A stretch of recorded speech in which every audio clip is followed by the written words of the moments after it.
Horror has been a large part of media as a whole, whether it be old literature such as Dracula and Frankenstein, or more modern examples such as Silent Hill and Five Nights at Freddy's. Horror as a whole has reflected a lot of the fears and concerns society has over a lot of controversial issues and topics, and tonight I want to go over some examples throughout history.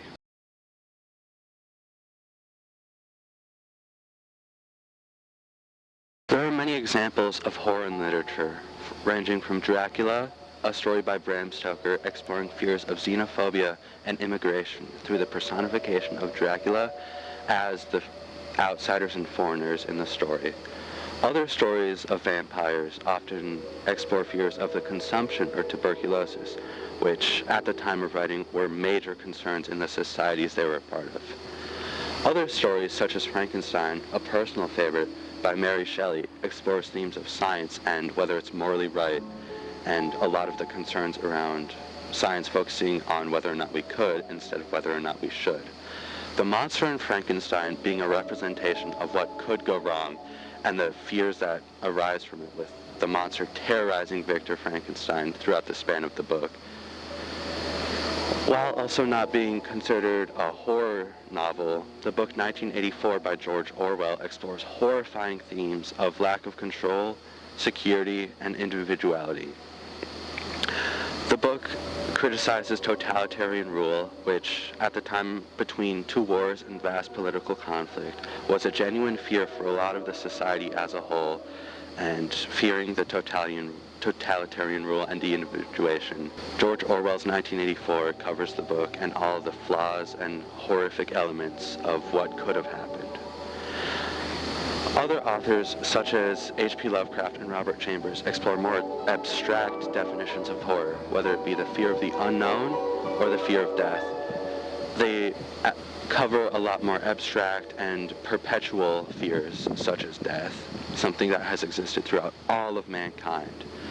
These books arise from a diffusion and crossing of cultures, and how each culture has its own belief about death as a whole, and how it's a universal theme throughout many different cultures. Entering a digital age, a lot more creators have had the opportunity to write their own books and publish off their own works, whether it be online forums or self-publishing.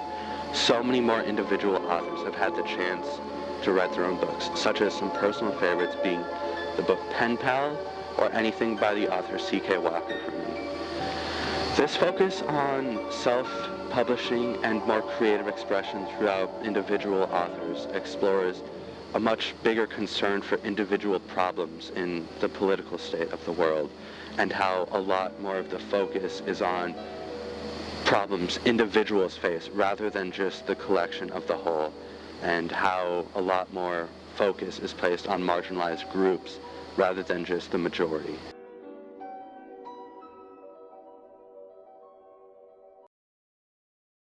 Horror in film, while always varying in quality, has definitely had its hits, being able to portray a fear unlike the horror in literature, focusing on visuals and effects instead of wordplay and language.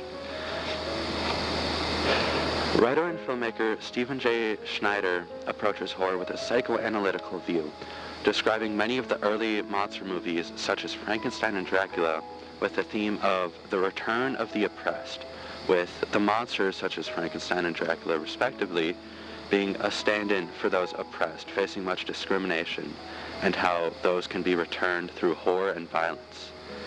As effects in movies and cinema have developed, so too have the messages, with the 1997 release of Funny Games exploring a similar theme of oppression, instead through othering and differences through society and economy, with the film following two boys in the middle class taking out their violence and revenge against a family in the upper class.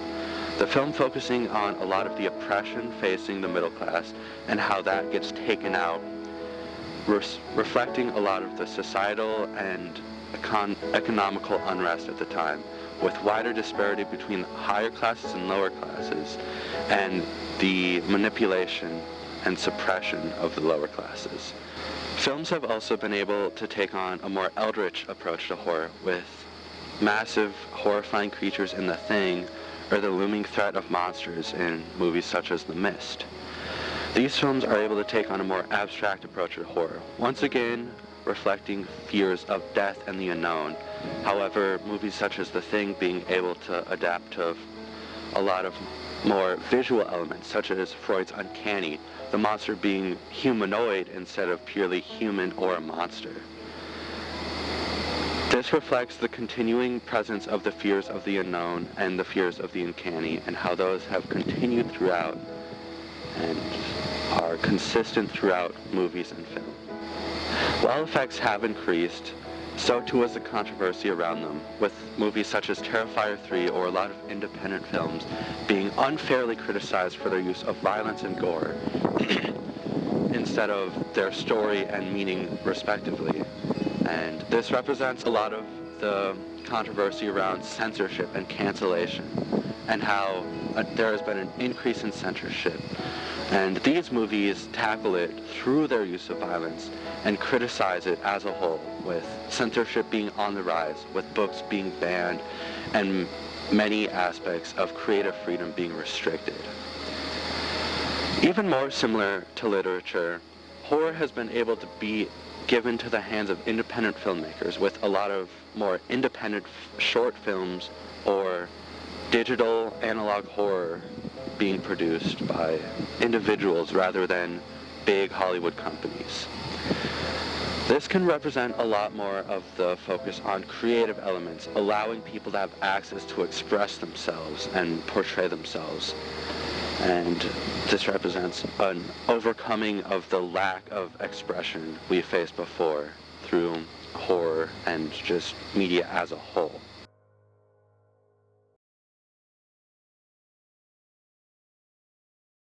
Horror games, while being a more recent addition to the horror genre, have taken the world by storm, being a way more immersive form of horror than anything we've seen so far, allowing players to be in control of their actions and form their own path in the story as a whole. Horror games such as Five Nights at Freddy's and Silent Hill have been major hits, reaching popularity almost never seen before in video games. And they tell such amazing stories through a form that they paved the way with. With games like Silent Hill, we see a lot more focus on keeping up with the times, being modern, and how horror will always be modern, with the game itself taking advantage of the highest graphics it can to tell an immersive story with compelling visuals. The PS2 style rendering of the fog, the characters, the animations was one of the best choices it could have had, with its graphics still looking amazing to this day, and it being claimed as one of the most popular horror franchises as a result. However, with the remake of Silent Hill 2, it shows a lot more of the focus on reusing old assets rather than creating new assets in the market, which shows how a lot of the work in creative publishing ends up being derivative and profit-driven, something not helpful to individual creators looking to make a passion out of it. Other games, such as Five Nights at Freddy's, have taken the world by storm, being almost universally recognized throughout a lot of games. However, similar to Silent Hill, a lot of games after it have taken a huge inspiration from the series. While some of them do it out of respect and appraisal of this franchise, a lot of them do it because of its success, wanting to garner what Five Nights at Freddy's did for the video game market. And a lot of them do it using and stealing assets, taking designs that aren't original and aren't made from what they want, instead purely to make money and profit, showing how a lot of the video game and market as a whole is purely focused on money instead of creativity and passion, a major problem in the world today with seeing it in movies, books, everything, and I think it's best encapsulated by the state of horror as a genre in games, because we see movies such as Halloween being revived, even though it's been so long, and books being republished, rewritten. It's all so derivative for profit and profit first. But games have also allowed much more impact on story, which I think games like Until Dawn focus on innovations and how even if we do keep deriving and repeating ourselves, there will always be innovations in what can happen. Until Dawn being a big step forward in the immersion in storytelling in horror video games and how truly immersed it can be with horror being a primarily story-driven game rather than game mechanics. And it shows how, despite all the problems, there will always be innovation in horror, and it will always be taking steps forward.